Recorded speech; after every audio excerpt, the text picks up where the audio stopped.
Hello everyone and welcome to another episode of the Unplugged Woodworking Podcast. So what have I been up to? Not a great deal. I've only been home for a few days and unfortunately I'm going away again, so I haven't had a great deal of time to do a lot, although I have been experimenting with the Notch Accessory. So I did actually release a video. I don't know if I mentioned it in the last podcast, but I did release a video. It was basically giving you a couple of very quick examples, and then I showed you how I built the Notch Accessory. So today I've actually been doing the second part to that video. So in the first video I did say that it was going to be a two-part video, giving a couple of examples and then showing you how to build the thing. Super easy to build, there's nothing hard about it. And obviously the video I shot today, that was just more giving you examples in me showing you how I use it basically. There was like a couple of ideas that I've had only the other day, like I think like yesterday. I had an idea to basically how can I put it, to basically clamp a workpiece in place without using clamps and without using pegs or wedges. Well, yeah, kind of are using a peg, but you're not using a wedge. Obviously when the video comes out you'll be able to see this, and today I am actually going to talk about the Notch Accessory, so I'm going to go into a bit more detail about that. I do also plan on doing a article which is obviously going to accompany this podcast, and it's going to accompany the video. So I'm not going to get the article done when this is going to be published, the podcast that is, which is going to be tomorrow. Obviously I haven't had time. Obviously I've just took all the pictures and whatever else today, so for anybody that is interested, keep an eye out. Obviously there's links to all my content in the link tree, which will be in the description. It's on my Instagram, it's all over the place, so if you are interested in seeing some pictures and reading up on that, there will be an article with that. There's a good chance I'll probably release it with the video, so keep an eye out for that if you're interested. So this week, what impressed me, this was a post by at p.rucht, so that's like kind of product, if you like. Obviously there's a dot in between the P and the R. This is on Instagram. I followed them for some time. They're not necessarily woodworkers. I think this is more like a kind of like a design sort of profile channel, if you like. But they do have some cool stuff on there. So what caught my eye was this this dancing chair, if you like. When I first seen the chair, it looked like it was computer simulated, meaning just like what it was doing. So basically there was someone sitting in the chair and they were kind of making circles with the butt, if that makes sense, on the seat. So if you can imagine a seat, and the seat starts moving around in circles, so to look at it, it actually looks like the legs are bending. It looks like the legs are like going all like limp and floppy and like bending as the seat's turning. So as I said, like first looking at it, I was like, what the hell's going on here? I thought it was like computer generated, some CGI or something like that. But obviously the more I watched the video, I think it's like 30 seconds, the snippet of it. The more I watched it, and obviously I started reading the posts, the post description, and it basically the legs, they're just like they're able to like pivot on a 360 degree circle basically. But that gives the illusion that the legs are all bending and floppy. At a first glance, obviously when you start studying it, it becomes evident that they're just moving around on an axis. So I don't know who the maker of this chair is. The only thing I could find which was in the comments. I never actually Googled it or used any other search engine. I probably should have done.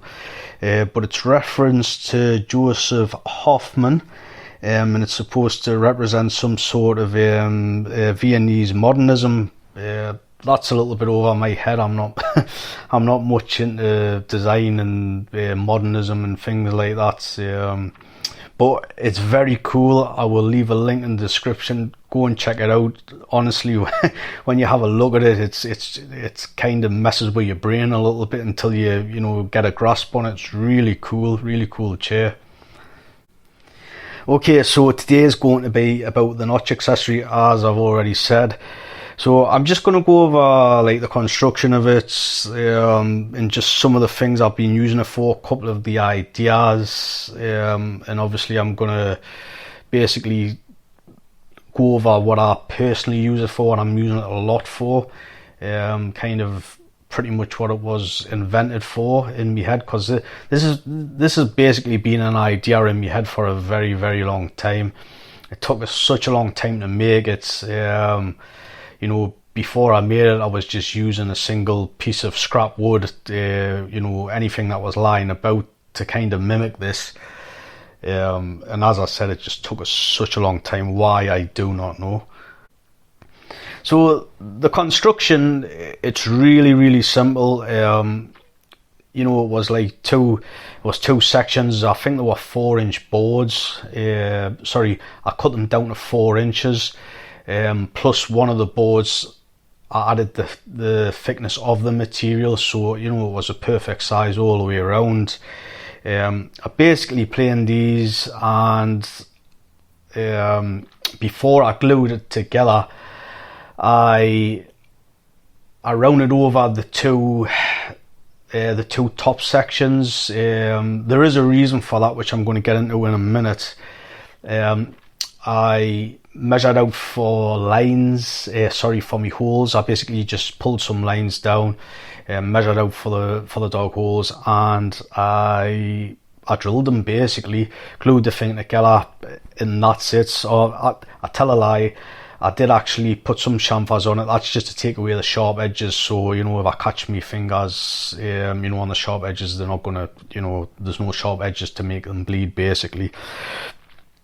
So the reason for the rounding over of the top section, so if you look at the thumbnail for this, or you go into my Instagram, you'll be able to see pictures of this, and it's basically the two faces are opposite, obviously 90 degrees, and the curve down, they've got like a radius on them.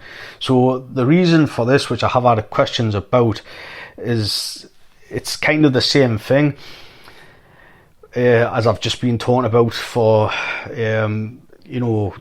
damaging your hands. So basically, in the past, before I actually constructed the Notch Accessory, is what I was doing. I was getting some scrap wood, basically wedging it in the notch and butting the pieces against it. So when I was planing, or when I was using my chisel, or whatever else I was doing, I did actually catch my hand on it like quite a few times. So anyone that's been woodworking for for any length of time and using hand tools, that your hands can slip and your hands can hit the wood. If it's a sharp edge, it's going to hurt. Trust us, it does. It really hurts. It can cut your hands on arises. That's for anyone that doesn't know what an aris is. That's a corner of a piece of wood.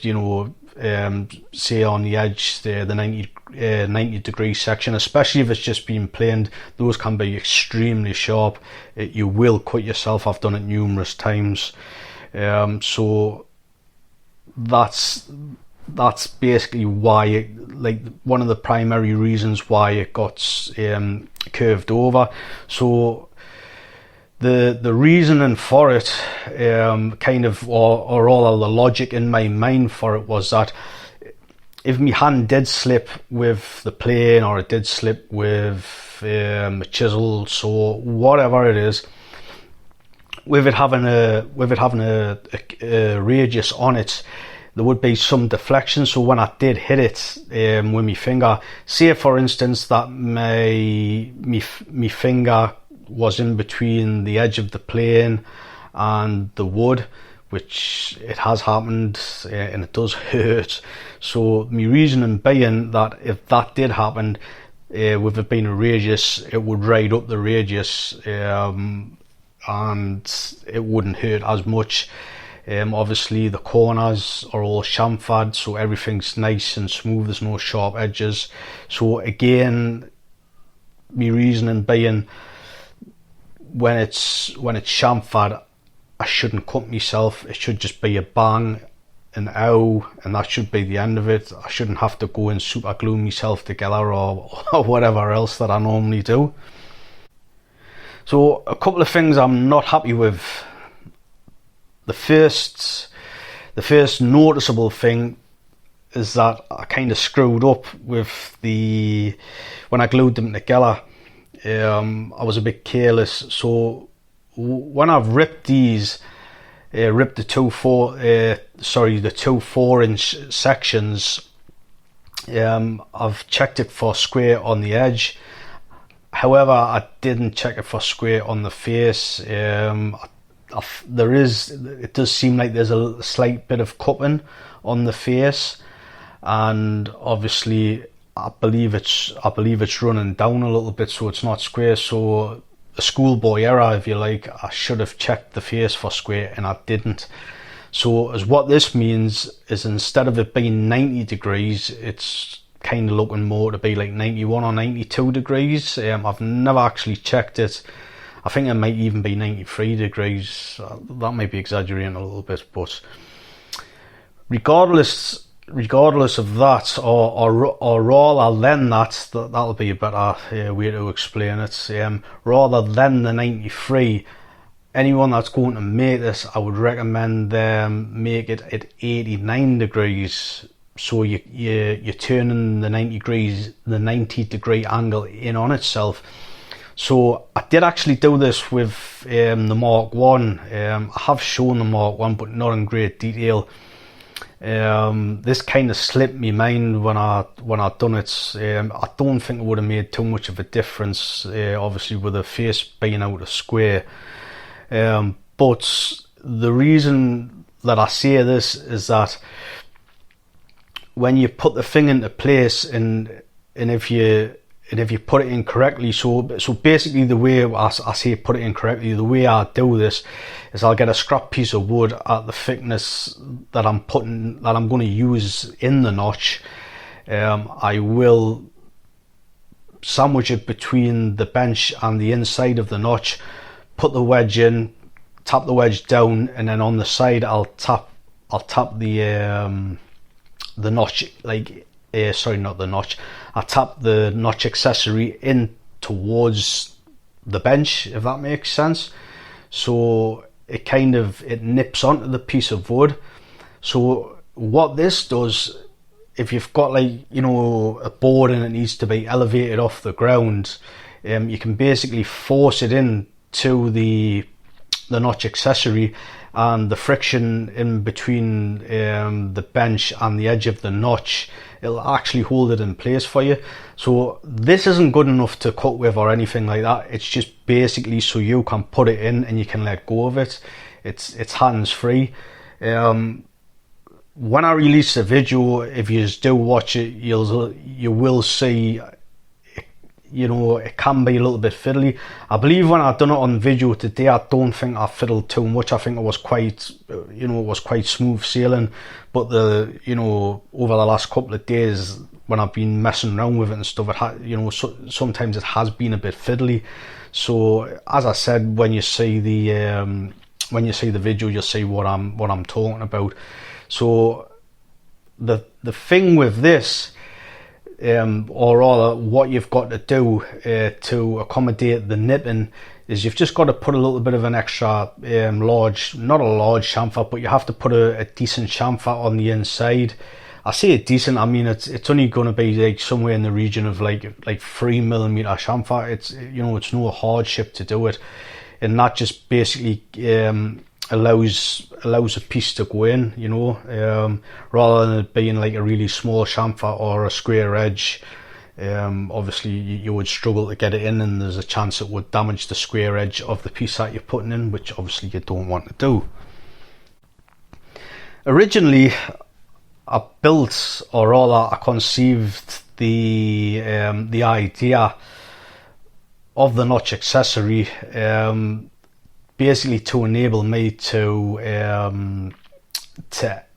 end grain plane, boards of maybe 9 inches, something like that. That's what it was originally conceived for. That, and also resawing.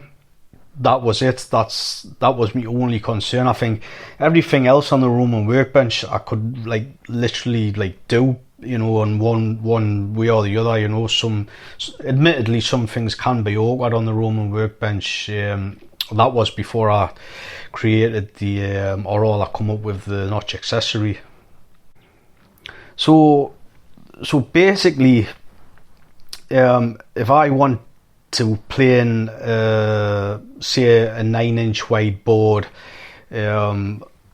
obviously I'll use the same setup as what I've just been explaining, where I sandwich it in between the bench, and I get it to the right height, because obviously with the Notch Accessory you can move it down until it hits the ground, and you can move it up. You might want to leave I don't know, maybe about 6 inches. I don't think I'd go leave anything less than 6 inches when you're extending it up towards the sky.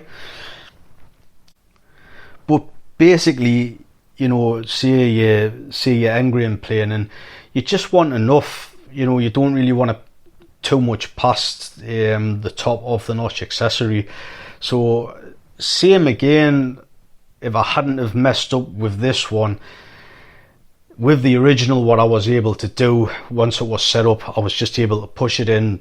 The Notch Accessory would nip it, and that would leave us hands free. So basically, in the side of the bench, I have got, I think at the moment there's about maybe 5 or 6 holes that I've drilled, 3/4 inch, and basically I'll put a peg in, and then I'll put a wedge in, tap the wedge down, and you're good to go. Then that isn't going, it's just going nowhere at all. It's really, really solid. It's so simple. Again, to look at that, and obviously to look at how the Notch accessory is actually held in to the notch, to look at it, you just wouldn't think it would work. But obviously anyone that's using the wedge and peg system, they'll testify at how good a wedge will hold a piece of wood. It's absolutely phenomenal, the clamping power of a wedge. So for bigger boards, or rather multiple boards that are glued together, I actually had quite a pleasant surprise. I think this was like about a week and a half ago, something like that, maybe a week ago. I can't quite remember now. But basically, I was making, or rather I still am, I really need to get a wriggle on, because I have got 2 orders, and I've just had another order there. So for some more furniture, I really need to get a wriggle on with these orders. But regardless of that, I had a nice surprise, as I said. So basically it's a square, it's multiple boards glued up, and I believe it's 800 by 800 millimeters squared. So I basically got the Notch Accessory set up in place, and then I basically slid the glue up in, basically, the big square in, and I was just about to clamp it up. Actually, I wasn't going to use a peg and a wedge, because obviously it was 800 millimeters, and I really didn't see myself using that too much in the future, or even at all again. It was just a bit of an irregular size. It was just what a customer had asked for. So rather than drilling more holes in my bench, I decided just to clamp it. Rather, I was going to clamp it. I didn't get to that, and just by looking at it, I thought to myself, I wonder if I can just plane this as is, without any clamps or anything. And it did. It worked beautifully. It worked quite well on the edge grain planing. I did actually end up clamping it on the edge grain planing, and the simple reason for that is because I was edge grain planing, but I was obviously driving towards the Notch Accessory. This was actually just for was it a YouTube video? I think it was a shorts video. I think I showed it on Instagram as well and TikTok. So I was just showing a couple of different techniques. So one of the techniques was going all the way to the edge and then lifting my plane just before I hit the end of the board to stop any blowout. Come round from the other side and then start planing away from the Notch Accessory. So that's why I had that clamped up. But going towards the Notch Accessory, it was totally fine. I mean, what I tend to do anyway, which I did demonstrate on the video, is I'll put a little chamfer on the edge of the end grain, and that just allows us to take the plane all the way through. So that kind of solves the problem for that. So as I said, it worked really well, with it just being the size it was, and I didn't have any clamping up to do at all in that respect. I certainly didn't on like planing with the grain. That just wasn't an issue at all. That was a nice process. The good thing about the way it works, the kind of the physics of it, is that if you think about the Notch Accessory going widthways, or rather the board going widthways across the bench, so once it's fitted in to the Notch Accessory, and if you're looking down the bench lengthways, so if the Notch Accessory wasn't there, the board could fall to the left, and it would fall on the ground, or it could fall or lean against the bench to the right. So if you can picture that, so basically when it's in the Notch Accessory, if it wants to lean in towards the bench and the bottom wants to kick itself out, it can't, because the bench is acting as the pivot point, and when the bottom wants to kick out, it's hitting against the Notch Accessory. And it's exactly the same principle if it wants to fall out towards the ground or kick out towards or the top wants to to kick out towards the ground. It's exactly the same again. The bench is acting as a pivot point, and it's fighting against the Notch Accessory, so basically you can't go anywhere. So when you're planing or doing anything, if you're soaring, it just can't move anywhere. And I never really give that any thought when I was designing it, but it's just one of those things that's just worked out well. It's like I've just stumbled on pot luck, basically. So something else that I only started messing around with, I think it was 2 days ago, and this is the lever arm. Today I've just shown a quick snippets of me using it. That's on Instagram. For anyone that's interested in viceless work holding, anyone that's interested what I'm kind of doing with the Roman workbench, I would highly recommend that you check that out on my Instagram. So this lever arm, basically, it's not perfect. It's got a lot of kinks, but the concept's here, and I just wanted to share it with people. To be honest, I don't know if I'm gonna pursue it. I don't know. I'm kind of 50-50 with it, because I don't really see myself using it a great deal. I may and I may not. Regardless of that, is what it is. Basically, if you can imagine a long lever arm, I see a long lever arm. I think it's somewhere in the region of about 2.5 foot long. At the end of it, it has got a bit of a curvature on it. I super glued some crubber onto that. So I think the end of it, where the crubber is, I think that's about 4 inches, and then that goes like kind of rounds back into the lever arm itself. And I think the lever arm's like somewhere in the region of maybe just under 2 inches, somewhere around there.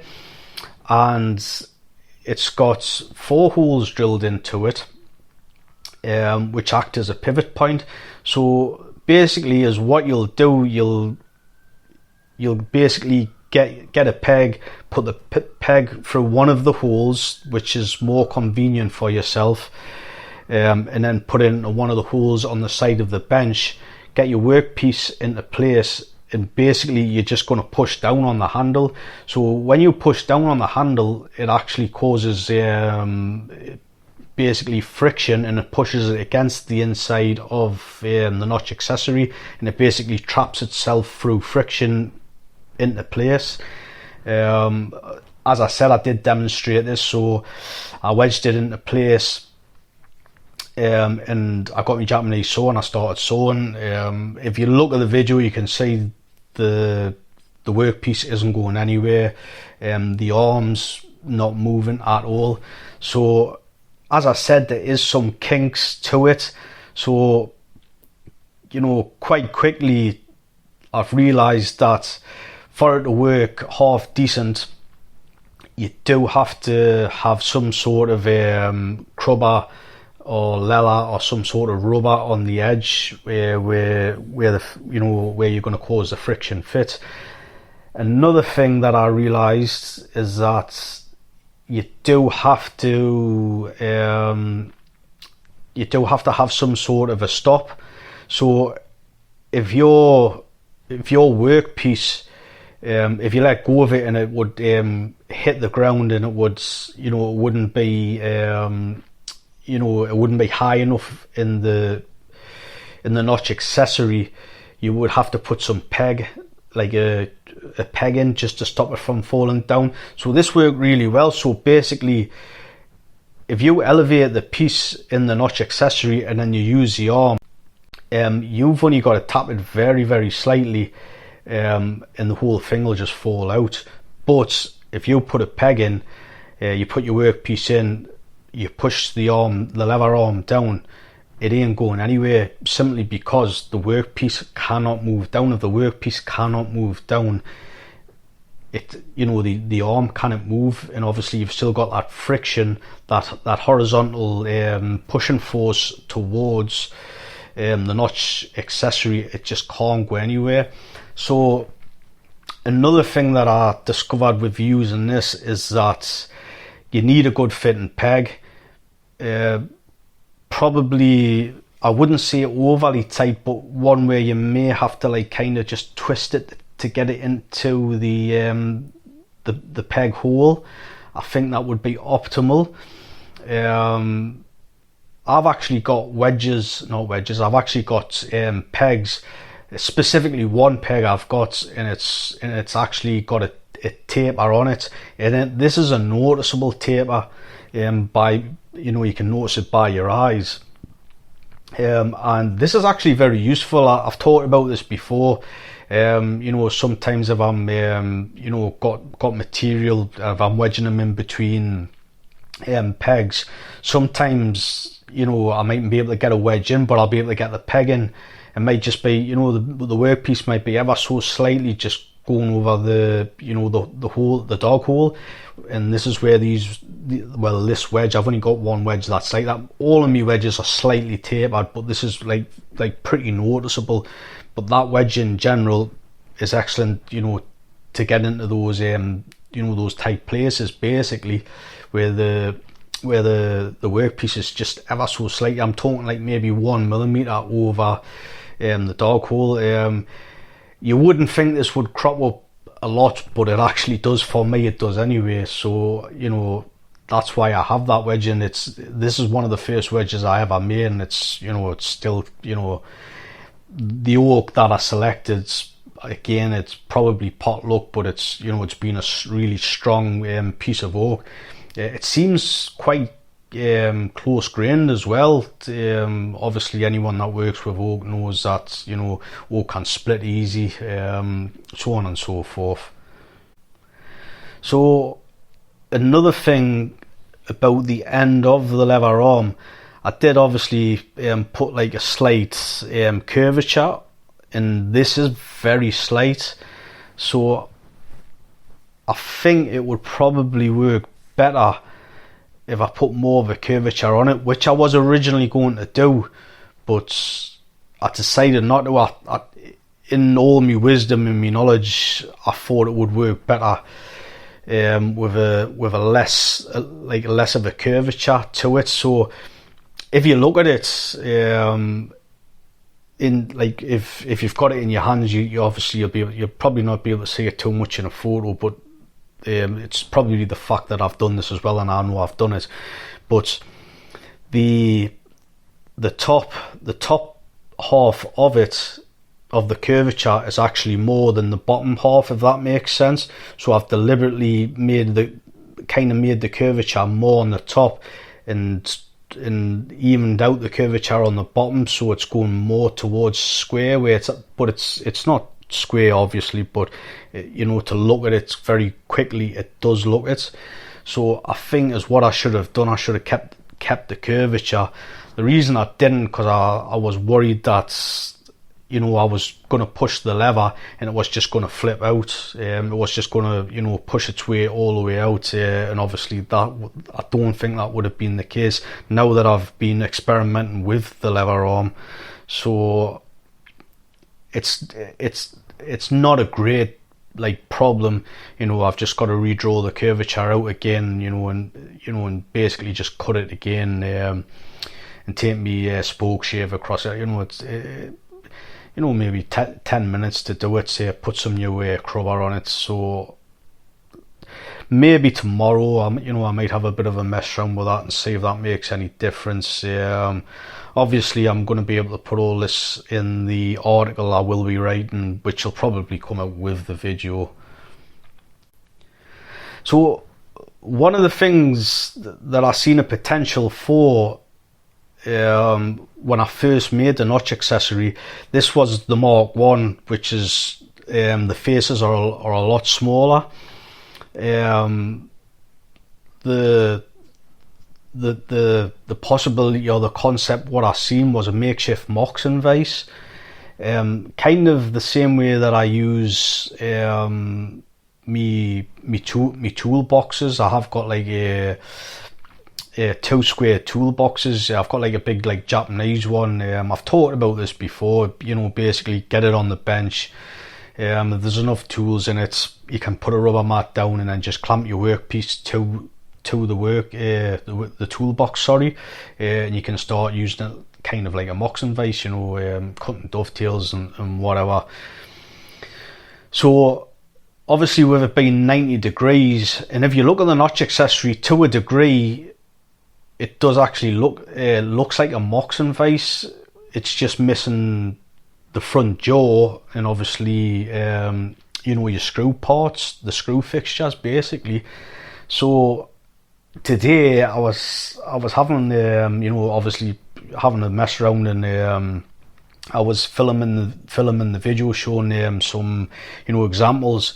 So as what I'd done, I basically got the Notch Accessory on the top of the bench, or rather the front of the bench, so any cutting, any force with the saw, it was going lengthways, which obviously I've talked about this before. If you're cutting anything, it's better to cut it lengthways to the bench, rather than cutting it widthways, because if you cut it widthways, depending on the weight of your bench, on obviously the rake and splay of your legs, it can cause rocking. You can basically rock the bench. You can put your foot on the legs and know this pretty much solves the problem, and there's other ways and means to do it. But in an ideal world, any sort of thing like that, you want to be at the top of the bench, or the front of the bench rather, and exerting your force long ways along the bench, and it's just the issue goes away.